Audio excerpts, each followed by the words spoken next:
Hey there, and welcome back to Instant Impact with Elyse Archer. I am so glad to have you join me on the show today, whether it's your first time listening, welcome, or whether you are a loyal listener who's been with me from the beginning, welcome and thank you. My guest today probably needs no introduction for many of you, but if you do not know him yet, John Ruhlin is one of the world's leading experts on developing loyalty with our clients, with our team, with our network. He is the author of a ridiculously good book called Giftology. If you have not read it yet, I highly, highly, highly encourage you, go buy it right now. I have yet to meet a person who reads Giftology and doesn't have a major light bulb moment about how they can build deeper relationships in a shockingly easy way with their clients, with their team, and with their network. And John is someone who I've gotten to know over the years, and he is now actually a client of mine at Brand Builders Group. And it's been so cool to get to work with him on his brand and getting it out onto just bigger platforms and bigger stages. But part of why I wanted to have him on today is I think this topic of loyalty isn't talked about enough. And John is such a pro at getting people to absolutely love you so much that they want to tell everyone about who you are and what you're doing. And I think that's an exciting concept for a lot of us. And so John is going to share on this podcast so much wisdom for you, but a couple of key things you want to listen for are: one, how do you know if you have a loyalty problem? And then if you find out you have one, what do you do about it? What's the first step to fix it? How do we use intentional gifting to love on the people around us and to build our network and to create these deep, lifelong relationships with our team, with our clients? Another amazing, exciting thing that he talks about is how do we start getting referrals without asking? I mean, think about that. If you opened up your email inbox every morning and you just had referrals pouring in that you hadn't had to do any asking for or really any work for, wouldn't that be great? Well, it is possible for you, and John is going to teach you how to do it. So I just absolutely adore this man. I think he's incredible. You're going to love him. If you haven't heard of him yet, you're going to want to start following him on all social. And I think you're just going to get really, really excited about some of the concepts he shares today in this interview. So get ready to dive deep into creating loyalty and generating referrals without asking with John Ruhlin. John Ruhlin, so good to have you on the Instant Impact podcast. Thanks so much for joining me today. Thanks for having me, Elyse. So John, I would imagine that a significant portion of my audience is probably already familiar with you because you're all over the media. I've got so many raving fans of your work in my network and in my audience. So it's really cool just to have this opportunity to have a more intimate conversation about giftology and the work that you do. For people who may not have heard of you yet, though, can you tell a little bit of like your backstory and what got you to where you are today, being known as the giftology guy? Yeah, well, a lot of times people hear the list of clients, the Cubs, or even being into high level gifting and strategy, they assume like, well, your dad must have been a business owner, and maybe you grew up in LA or New York in like the country club set, hanging around business people. And the exact opposite's true. I'm a Midwest guy, farm boy, grew up one of 6 kids, milking goats every morning before I went to school. So I grew up more blue collar, but I was fortunate to have a mentor, Paul. Was my girlfriend's dad at the time, and he was a rainmaker attorney, and he was a great attorney, but really he was a better relationship builder. He had referrals coming in like crazy, deal flow, access. He had his hands involved in everything. And so I looked at him and I was like, man, I want to be like Paul when I grow up, kind of a thing. And really, I mean, he was just this amazing human, and he was always giving things away. When you're poor, you notice when people are generous. And so I pitched him the idea. I went interned out of desperation for Cutco, the knife company. Had no idea what they were. Just heard they were stupid, expensive knives. And I'm like, if my buddy Steve, who's in seminary, can do it, I can at least try. And so I thought Paul maybe would give all of the CEO clients pocket knives, since they're into hunting, fishing, outdoors. And he changed my life forever. He said, John, I don't want to order the pocket knives, although that's cool. I want to order paring knives. Mm-hmm. And I'm like, I give a bunch of grown men CEOs of like insurance companies, wealth management firms, like lumber yards, like a kitchen tool. Why? And he's like got this little smirk on his face. He said, John, in 40 years in business, the reason I have, really what I now call actively loyal relationship, people that were willing to go out of the way to open doors and give me access and give me referrals, is I figured out one simple truth, and that was that if you take care of the family in business, everything else seems to take care of itself. So, 20 years ago, this was like this light bulb moment for me. It was almost like somebody hit me upside the head with a 2x4. I was like, oh my gosh, like Paul understands relationship building. And even though it wasn't about the knives, to this day, like people will say, like we had this amazing Business Insider reporter, like, John, what's the hot new sexy gift? They asked me like 6 months ago, and I started laughing. I said, you're going to think I'm insane, but I'm like, the stupid knives. And they're like, come on, you still like people still buy knives from you?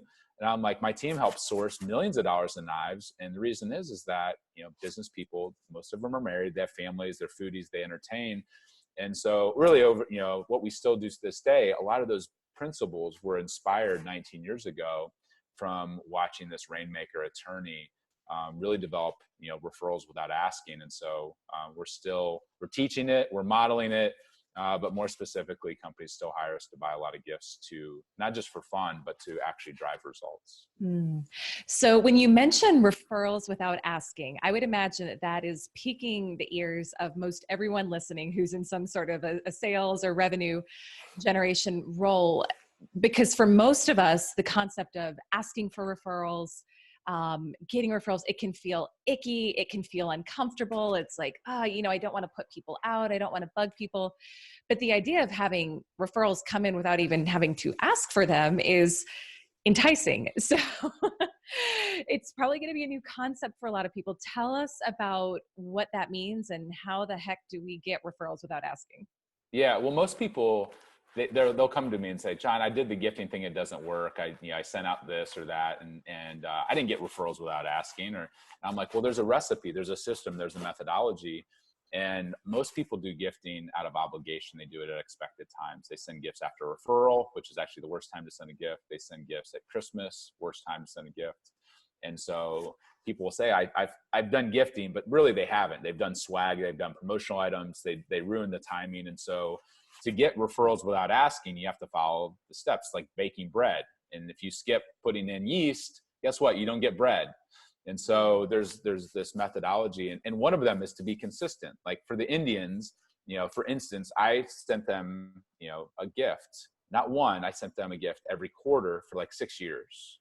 I would send them a block that was empty. It was the executive of the Cleveland Indians. I'd send them different knives, talking about carving out time. I built out this whole collection. I sent leather goods. And after 6 years of following the recipe, every gift was personalized with their name. Every gift had a handwritten note. Every gift included the guy's spouse. Because I followed that recipe for 6 years, he reached out to me and on one Sunday, about 8 months ago, he referred me to 38 other teams, one-on-one referrals. It blew me away. I mean, just insane. And so when I say like referrals with no asking, it's not hyperbole, it's for real. But most people, they stop at gift one or gift two. They send out swag and trinkets and crap from China with their logo on it. They send, apparel and swag. They send food. And the reason that they're not getting the referrals with asking is because they missed a step, or maybe they missed 5 steps, or maybe they cut a corner somewhere.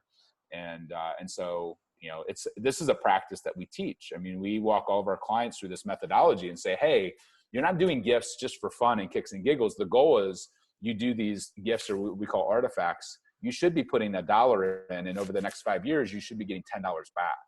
There should be a real tangible ROI, but we walk people through the steps. And we actually created a video series that we walk through clients, because a lot of times they're like, I want to teach this to my sales team. I want to whatever else. And so your tribe can go download it for free. The same thing that we put our clients through. It's referralswithnoasking.com. They can download the video series and walk through the special steps. And none of them are rocket science. When people watch it, like, oh, I already knew that. But if they ask themselves if they knew all 10 of them and actually put them into practice over the course of not minutes or days or months, but over years, the results, this is, everybody says it's, sexy to play the long game, but most people, the long game is 5 days or 5 months, not 5 years. And so they can go download that for free if they'd like. Yeah, that's awesome. Thank you. Well, and I think at the end of the day, it really boils down to something that you're talking about a lot right now, which is client loyalty and team loyalty. And I want to dive into that more. I want to start by asking though, for you personally, why is loyalty something that's so important to you? Why is it something that you're building a brand around and that you're really out speaking about right now? And just kind of starting with the why that is so important to you as an individual. Yeah, well, I think relationships, like if you want to get momentum in business, you have to have a good team of people, employee wise. And a lot of times people, they have turnover. And so they never get momentum. They never get the sales that they want because the team's constantly turning over and people don't trust, your company unless there's some continuity with your team. And even from a client perspective, like if you have a hole in your bucket and you're constantly having to, add new clients in all the time, like you spin your wheels and you're not going to grow at the level that you want. So people think that they have loyalty if somebody's sticking around, but oftentimes like that's just like bare minimum loyalty. That's what I would call passive loyalty. And so, what we talk about is that if your clients and your employees aren't actively advocating and sending you referrals and filling the seats on your bus, then you have a loyalty problem. And most people don't want to be told that they have a loyalty problem, but like somebody sticking around is not the same as somebody going out of their way to advocate for you. And oftentimes people will say, John, like, man, how many, like, you must have like, a lot of sales reps. And I'm like, well, I kind of do. I have like 3,000 sales reps. And they're like, what do you mean you kind of have 3,000 sales reps? I'm like, well, all of my clients, I love on them so much that I inspire them to not just stick around and stay with me as long as my price is cheap, because we're actually the most expensive in the marketplace. I've inspired them to go be actively loyal. So whether it's the executive at the Cleveland Indians or the Orlando Magic or the $5 million company down the street, I have VPs of sales and CEOs of companies that are actively salespeople for me that I could never afford to hire onto my team full time, but they're out there selling better than what a full-time sales rep would, just because I've loved on them and inspired them to be actively loyal. So to me, loyalty is one of those things where people have misunderstood it. And people will say, John, like, how are you landing these big stages or landing these access to celebrities and whatever else? And I'm like, I'm a farm boy. Like I don't have the pedigree. But what I have figured out is that we all crave, whether you're a billionaire or whether you're the janitor, we all crave to be appreciated, loved on, and acknowledged. And when you're willing to do that with no strings attached, with the right heart set, it's amazing how relationships flourish and how people go out of their way to be that actively loyal person, and whether that's a client or whether that's an employee. It's so refreshing. It is so refreshing because I know, a lot of the industries that you do work into, like financial services, sports, it's like, it can be very dog eat dog. It can be very competitive. And to have this extremely it feels counterintuitive, right? This counterintuitive approach of just love on people, just make them feel good with no return, with no expectation of anything in return.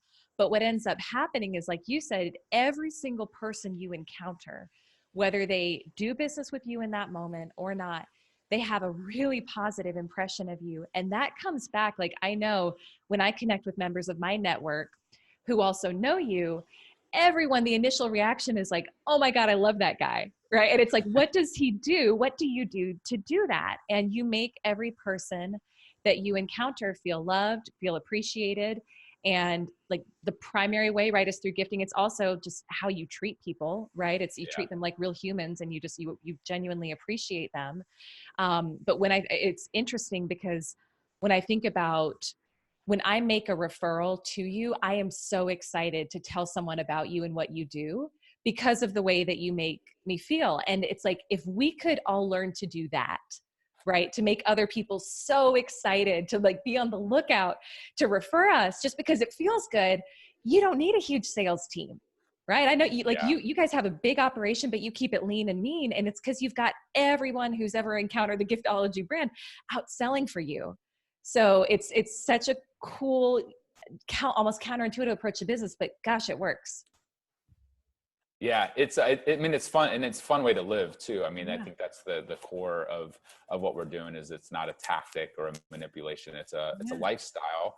And I mean, you guys, I mean, I don't want to blow hot air your way, but I mean, it's the same way. I mean, I get excited about referring business your guys' way because you know that they're going to be well taken care of. And I think, like loving on people sounds like really mushy and very like hold hands and sing Kumbaya. but if you look at the brands that are crushing it right now, whether it's Chick-fil-A or Southwest Airlines or or Zappos or whatever else, like, guess what? A lot of those are built on like going, like, everybody says they go the extra mile. It's like going the extra 3 miles and loving on people. And, tangible gifts are only one element. Like if you've read the book, The 5 Love Languages, there's 5 different ways to love on people. Gifting is just the tangible way of, delivering love.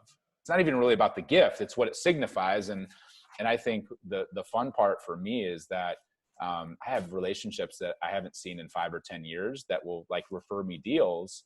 And it's, yes, I'm liked and trusted. Like I can do a good job with the company that we have. People like me, but there's a lot of liked people out there.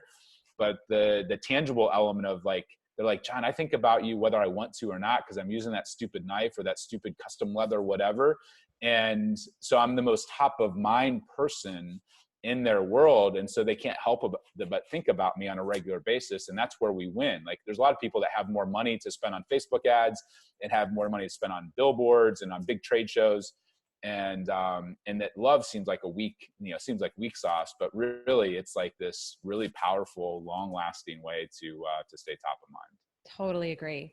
If someone is listening, John, and they're realizing, okay, I'm not getting referrals without asking. So it looks like I do have a loyalty problem.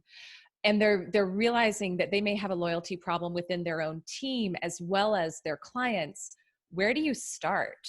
Does it make more sense to start with your customers and try to like kind of plug that hole on that end? Or do you start with the team? Like, how do you know where to start with this? Yeah. I mean, most people would love to start with their prospects, honestly. Like they start externally and not even externally with their clients. They're like, man, we got to go whale hunting. Let's go use these gifts to open doors.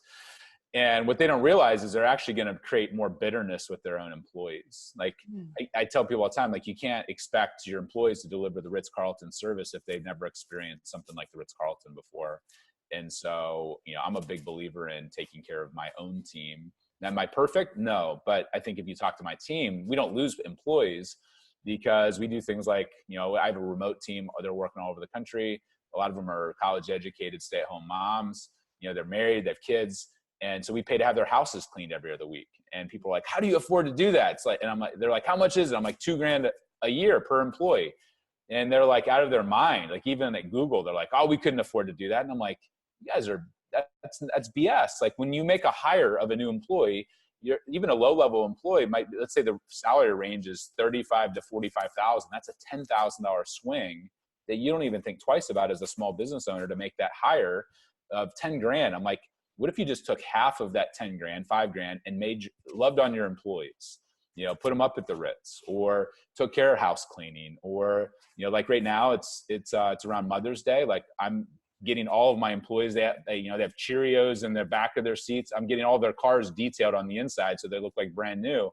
And people are like, that's $300. And I'm like, you'll waste $300 on a bar tab and not even think twice about it at a conference.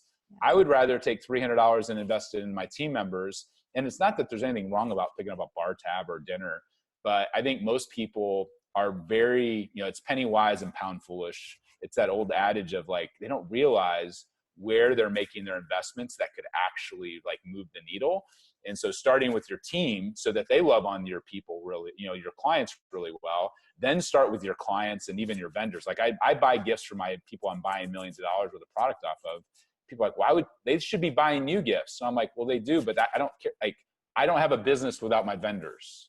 And I want their best service. I want their best quality. I want them to jump through hoops when we have a last minute deal come through. And so, it's a 360-degree view, but I think starting internally with your core relationships, then moving externally to your warm relationship. Joey Coleman wrote a great book called Never Lose a Customer. And he has 6 different ways that he talks about how to love on those relationships so you never lose them. And then if you do all of that and you're still like wanting to do more, like then go whale hunting and go after prospects. Yeah. There's nothing wrong with doing that, but like start internally first and then work your way out. Yeah, I love that approach. And I think one of the things that I've learned from you that really stands out is just thinking about I think you call it the return on impression, something like that. You have a term for it. What's the term? Yeah, well, it's cost per impression. Cost per impression, most people, they're really just trying to check a box when they're doing a gift. So like, oh, those cookies were only $25. And I'm like, well, that's great. But you spent $25 to have one impression, one thought. I'm like, I would rather spend $250, 10 times more to get 2,500 impressions. I'm like, well, how do you do that? I'm like, if you give a gift that's personalized, unique, handwritten note, all those things, but it's lasting and they use it once a day, like every year you're getting 365 impressions, which means in like 6-7 years, you get 2,500 impressions. I'm going to win. Even though I spent 10 times more on the front end for the gift, long term, I'm going to win, or my clients that are buying gifts from us are going to win because they actually have staying power. And I care what the cost per impression is, just like you would on a billboard or a Facebook ad. You're like, how many people are going to see this? But people don't think about that when they're talking about their gifts or their artifacts. They're like, oh, no, it doesn't matter. And I'm like, well, actually it does, matters massively. Yeah. And it really is, it's just thinking strategically, right? It's being smart. It's thinking strategically. It's thinking long-term. And I even think about when it comes to creating experiences for people, right? Like that's another thing that I feel like I've learned a lot from you about. And, last year in Nashville, you put on this ridiculous dinner for this small, like curated group of entrepreneurs. And I was lucky enough to be in the room, and I'm looking around. I'm like, okay, I should not be in this room right now, but I'm not going to tell anyone that I shouldn't be because you maybe they won't notice. Maybe they won't notice. But I mean, you had Eddie Osterlin, America's first master sommelier, come in and put on this insane wine dinner for us. And I know one of the things that you teach is not necessarily always putting money into food for people because that's a consumable and it goes quickly. But with an experience like that, what I took away from that was if you're going to be spending money on meals or on entertainment, doing something that has people talking forever. Right. Yeah. And so A that's once in a lifetime experience. Make it a bucket list. Yes. Yeah. Exactly. Yeah. If you're going to do experiential, nobody needs another steak dinner at Ruth Chris. Like that's going to become meaningless. But if you're able to create it in such a way where the food, the wine, the experience, the people, the theme, the curation, the conversation, all of that is something that they've never experienced at a level. So instead of doing something that's mediocre, steak dinner or whatever for 200 people, do a once in a lifetime bucket list type item for 20. And that's what we did. And we had people flying in. I mean, Tucker Max and different people that are out of Texas that, I mean, he could be anywhere he wants in the world. I mean, he sold millions of books. He's got multiple huge companies. But he flew in because he's like, dude, this sounds like he's like, I've never experienced something quite like this. So he flew in to be a part of it. And we had people flying in from all over the place. Plus, some, elite people, great people in Nashville. And people are still talking about that, that experience. Cause you're right. Yeah. We went all in on the details and because of that, like, that experience actually has some legs. Yeah. It's insane. It is something I will talk about for the rest of my life. And so it's cool. It's like, it spreads virally and you're at the hub of it. And I know your heart and I know you just love doing that for people too. So it's such a win-win. For anyone who's listening and they're excited about this concept of gifting, they're excited about this concept of really being intentional about loving on their team, their network, creating greater loyalty amongst those people. Any final words of wisdom that you would offer? And then we'll tell people where they can connect with you. Well, what I'd say is, a lot of smaller companies are like, oh, I'm only $3 million. I could never afford to do what you're talking about. Like they already start throwing up the love walls and the red, like, I couldn't do that. And I'm like, well, I've bootstrapped this business. I didn't have VCs. What I would say is that almost everybody has a marketing budget. They have marketing for Facebook, for trade shows, for conferences. I mean, I see people all the time that are like, John, I could never do this. And yet they're spending their 25 to 100 grand on masterminds. And I'm like, imagine if you did one less mastermind and reinvested the 25 or 100 grand into all of the relationships. Because a lot of us, we have all these people that might know of us or maybe have met us once, but how do you make it so that, like, out of all those people, that you're the first phone call that gets made, or you're the first referral that they want to make? And so what I would just say is that, for us, we're reinvesting 5 to 15% of net profits. So let's say you're a small company and you're only making profit-wise 100 grand. That still means you probably have 5 to 15 grand that you could reinvest back into your relationships, or you're redirecting 5 to 15% of your marketing budget over into this bucket. And the reason that you do that is that most people, it's like going to a steak dinner. Like they kind of take for granted the $50 steak and the bottle of wine. And I know when my wife and I go out, like if a restaurant finds out that my wife likes a certain kind of chocolate and the restaurant surprises them with, this, with this special cake, it probably cost them $2. We spent $300 at the dinner, she's not going to brag about, but she'll brag about that stupid $2 piece of cake. And so what I would say is that even, I love working with smaller entrepreneurs and business owners and sales reps, because the real goal is I've been the David my whole life, and I love going up against the Goliath. It's not spending more money than your competitors. It's taking the dollars that you're currently investing and putting just as much strategy, attention, and time into how you're loving on those relationships. And whether you outsource it to a company like us to do it for you, or whether you do it on your own, the simple fact is what we put into the book, Giftology, into our courses and methodology is it's there. It's not like we have bottled up something that nobody can get access to. Anybody can do it if they're willing to commit. Everybody says their priority is loving on people. I'm like, well, let's look at your checkbook and let's look at your schedule.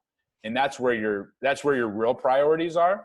And so I would just say that this is accessible to anybody, whether you're a sales rep and you're reinvesting your commissions, or whether you're a $1 billion company that's going up against a $20 billion company.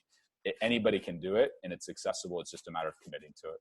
Yeah. And that's one thing too, that I think is just worth reiterating, is that you and your team have put together so many resources to help people with this. So, whether you grab the free resources, you guys have some great downloads on your website and you're like just kind of dipping into this, or you're like, no, this sounds great. I don't know where to start. I want someone to do it for me. That's what you guys do, and you do really, really well. So if you're listening and you're looking for, some help on this and just saying, well, what would it look like to get someone who does this really well to do this for my team so that I can make my people feel loved? Like, John and his company can help you. And John also comes and speaks on stages across the globe about this. And you've written a book, Giftology, on it. So I think sometimes you're a humble guy, and you don't go too deep into what you actually do to help people with this, but you help on so many levels. And you can, whether it's engaging with the book, engaging with the downloads, or really like getting your team to help do it for you. Like, you guys can do that too. And you do a phenomenal job. So I would be excited for anyone who's listening to connect with you guys. And tell us one more time where they can get the course, where people can go to get the course, and then how they can get a call with you if they want to, a call with you. Yeah. So referrals with no asking is the course, and it's a free course. So it's they can take it and share it with their team or whatever else. And as far as connecting with me directly, I'm happy to connect you. Like, although I get to be the fun face on TV or on stages, like, you don't want me handling your actual details of your gifts. So I have a team of giftologists, but if you email me personally, I'll connect you directly to the team of giftologists, and that's just john@giftologygroup.com, and pass you off to the people who do the real heavy lifting and hard work. I just get to go talk about it and cast the vision and get to play Santa Claus really year round with people, which is what I love to do. Yeah. Well, it's awesome. And you guys are doing such great work. And I thank you for inspiring all of us to think differently about the way we build relationships and the way we connect. And really, at the end of the day, I think, when we're laying on our deathbed, it's like the things we're going to think about are, how do we make people feel? And how did we build those deeper relationships? And what's the legacy that we leave behind? And so much of this is just about really leaving that powerful legacy and inspiring the people around us with love. So thank you so much for leading the way in doing that, and for spending some time on the show with me today, sharing how it's done. Yeah, it's my pleasure. Thanks, Elyse.